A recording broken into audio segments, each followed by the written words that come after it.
ముచ్చటేందో అటెంకా చెప్తా గాని ముందుగాలనైతే గీ కారట్ చూడలే మంచిగా. ఆగా చూసిలా పెళ్లి కారటు. అవు మరి పెళ్లి కారటే. పిల్ల పేరు శివాని, పిల్లగాని పేరు రాహులు. చూసినాం అందులో ఇచ్చంతరం ఏముంది అని గలంగాకులి. ఇచ్చంతరం ఉన్నది, లేకుంటే మేం పట్టుకరాం కదా. పెళ్లి కారట్లున్నది పిల్ల పేరే గాని పీటల మీద కూసుంది మాత్రం పిల్ల కాదు, పిల్ల తల్లి. అవు పెళ్లి పిల్ల తల్లే. ఇప్పటికే సగం పడ సమజైంది కదా. కొత్త అల్లుని తీసుకొని ఎగిరిపోయింది అత్త. ఇగో గీళ్ళెగా అత్త అల్లుళ్ళు. ఉత్తరప్రదేశ్ రాష్ట్రం అలీగఢ్ ఉండేటి అనిత అల్ల బిడ్డ శివానికి రాహుల్ అనేటోతో 3 నెలల కింద లగ్గం కుదిరిచ్చిందట. అత్తతోని మంచి మాటకుంటే కొత్త సంసారం చక్కగా సాగుతుంది అనుకున్నాడో ఎట్టనో గాని అమ్మాయిని నిడిచిపెట్టి అత్త మీద కన్నేసిండు రాహుల్. అటు అత్తకు కూడా అల్లుని మీద పాయరమే ఉన్నట్టున్నది. ఇంకో వారంలో బిడ్డ లగ్గం ఉండంగానే కొత్త అల్లుని తీసుకొని చంపైంది అత్త.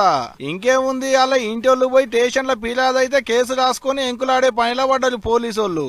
అత్త కల్లునికి ఇష్టమైపోతే వాళ్ళు మాత్రం ఏం చేస్తారు మరి. ఏమో పోలి, అందుకనే అంటారు కదా కలికాలం అని.